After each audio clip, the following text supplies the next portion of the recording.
తాకట్లో ఉన్న మీ బంగారాన్ని విడిపించి ఆ రోజు ఆన్లైన్ రేటుకి కొంటాం. Sharma gold company. మార్కాపురం ప్రభుత్వ ఆసుపత్రి దగ్గర ఉన్నాను. ఇక్కడ చూస్తుంటే నిజంగా హృదయ విదారకమైన దృశ్యాలే కనబడుతున్నాయి. నా వెనకాల కనబడుతుంది మార్చురీ. అంటే తెల్లవారుజామున 6:15కి జరిగిన ఈ ఫైర్ ఏదైతే రోడ్ యాక్సిడెంట్లో ఫైర్ జరిగి దాదాపుగా 14 మంది సజీవ దహనం అయిపోయారు. వాళ్ళకి సంబంధించిన బంధువులు కూడా ఇక్కడికి వస్తున్నారు. కానీ ఆ వచ్చిన లిస్టులో అంటే ఉన్న 40 మందిలో చనిపోయిన వారు ఎవరు అని ఉదయం నుంచి కూడా చాలామంది చనిపోయిన వాళ్ళు ఎవరు, బ్రతుకున్న వాళ్ళు ఎవరు అని కూడా కన్ఫ్యూజన్లో చాలామంది బంధువులు ఇటు మార్చురీకి వస్తున్నారు. అలాగే జనరల్ వార్డు కూడా వెళ్తున్నారు. జనరల్ వార్డులో లిస్ట్ ఉంది, ఎందుకంటే బ్రతుకున్న వాళ్ళ లిస్ట్ ఉంది కాబట్టి ఆ లిస్టు చూసుకుంటున్నారు. లిస్టును చూసుకొని బ్రతుకున్న వాళ్ళ వరకు ఓకే, కానీ చనిపోయిన వాళ్ళ సంగతి ఎట్లా అనేది వాళ్ళు చాలామంది వాళ్ళ చనిపోయిన వాళ్ళ బంధువులు ఇక్కడికి వస్తున్నారు. అయితే ఈ బస్సు యాక్సిడెంట్లో 13 మంది వరకు ఉదయం చనిపోయారు అనుకున్నారు, కానీ ఆ సంఖ్య ఇప్పుడు 14కు చేరింది.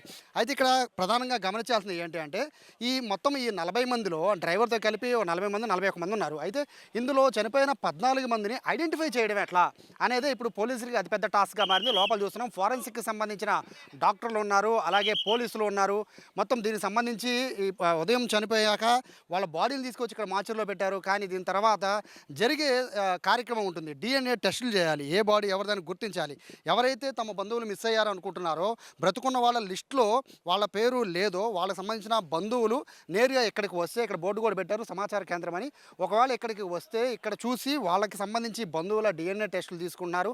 అలాగే ఇక్కడ బాడీస్ ఏవైతే ఉదయము ముద్దలైపోయాయో కాలి దాదాపుగా ముద్దలుగా మారిపోయిన నేపథ్యంలో గుర్తుపట్టలేని పరిస్థితిలో సో వాళ్ళ బాడీలకు సంబంధించిన DNA టెస్టులు చేసిన తరువాత ఫైనల్గా వాళ్ళ బాడీలను అయితే ఒక 2-3 రోజుల్లో DNA టెస్టులు పూర్తి చేస్తున్నారు. ఎవరి బాడీ ఏ బంధువులకు చెందింది అనేది వాళ్ళకి అప్పచెప్పే పరిస్థితి ఉంటుంది. అయితే ప్రస్తుతం మన దగ్గర 14 లిస్ట్ ఉంది.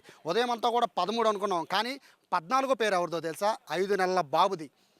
తండ్రి బాబుని భుజం ఎత్తుకొని తప్పించుకుని వెళ్ళిపోదాం అంటే వెనకాల ఎగ్జిట్ డోర్ ఓపెన్ అయింది కాబట్టి అటు వెళ్ళిపోదాం అనే క్రమంలో భార్యని ముందు సీట్లోంచి పక్కకు తోసేసి చిన్న బాబుని తీసుకుని వెనక్కి వెళ్ళిపోయే నేపథ్యంలో తండ్రి 5 నెలల కుమారుడు ఇద్దరు కూడా సజీవ దహనం అయిపోయినట్టుగా తెలుస్తుంది.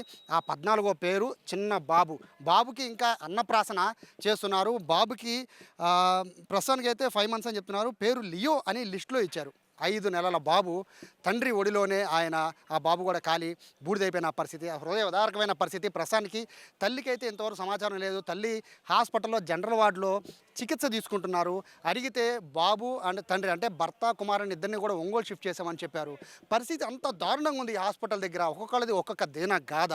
అయితే ప్రస్తుతానికైతే 20 మంది దాదాపు 23 మంది క్షతగాతులకు సంబంధించి వాళ్ళ బంధువులకి అయితే ఫోన్లు చేసి చెప్పేసి వాళ్ళ మిగతా కార్యక్రమాలన్నీ కూడా అంటే ఇక్కడ షిఫ్ట్ చేద్దామా లేదా బెటర్ హాస్పిటల్ తీసుకువెళ్దామనేది వాళ్ళ బంధువులు చాయిస్గా వదిలేశారు. కానీ ఈ 14 మందిలో రమాదేవి, అంబటి అనిల్, రామయ్య, బండారు పద్మ, వెంకటేష్, పిచ్చమ్మ, రుక్మిణి, లియో 5 ఏళ్ల బాబు, హరికృష్ణ డ్రైవర్, జయరామయ్య, మహేంద్ర, నర్సింగ్ ప్రభావతి, ఆత్మకూరు చిన్నయ్య, ఈ 14 మంది చనిపోయినట్టుగా కూడా పోలీసులు ధృవీకరించారు. వీళ్ళకి సంబంధించిన ప్రస్తుతం అయితే బాడీస్ అన్ని లోపల ఉన్నాయి, ముద్దలైపోయి ఉన్నాయి.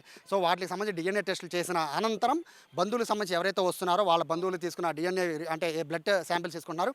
వాటితో మ్యాచ్ అయిన తర్వాత 2 రోజుల తర్వాత కానీ వాళ్ళ బాడీలు అప్పచెప్పే పరిస్థితి లేదు. కానీ హృదయ విదారకమైన దృశ్యాలే కనబడుతున్నాయి. వాళ్ళ బంధువులకి బ్రతికి ఉన్నారేమో అని ఒక ఆశతో హాస్పిటల్ చుట్టూ కూడా తిరుగుతున్నారు. పేర్లు లిస్టులో 23 మంది బ్రతుకు ఉన్న వాళ్ళ లిస్టులో చూసి కూడా ఇంకా పొరపాటున పేరు రాయడం మర్చిపోయారేమో హాస్పిటల్ చుట్టూ తిరుగుతున్న వాళ్ళు ఎంతోమంది ఉన్నారు. ఇటువంటి హృదయ విదారక దృశ్యాన్ని చూసైనా చాలామంది డ్రైవర్లు మారాలి. తమ వెనకాల ఉన్న 40 మందిని వాళ్ళు తీసుకువెళ్తున్నారు కాదు, వాళ్ళ జీవితాలు మొత్తాన్ని తీసుకువెళ్తున్నారు. వాళ్ళు చేసే చిన్న తప్పు వల్ల కుటుంబాలు కూడా రోడ్డును పడే పరిస్థితి. వాళ్ళు విలిపిస్తున్న తీరు చూస్తూ ఉంటే హృదయం ద్రవించిపోతున్న పరిస్థితి. పోలీసులు అలాగే రవాణా శాఖ అధికారులు స్ట్రిక్ట్గా ఉండి ఇటువంటి ఏదైతే ఈ హైవేల మీద లేకపోతే ఖాళీగా ఉన్న రోడ్ల మీద హై స్పీడ్తో పోయే ఇటువంటి ప్రైవేట్ ట్రావెల్స్ని నిరోధించాల్సిన పరిస్థితి, వాళ్ళని కంట్రోల్ చేసిన పరిస్థితి ఎంతైనా ఉంది. కెమెరా పర్సన్ వినయ్తో Sai, Suman TV, Markapuram government hospital నుంచి.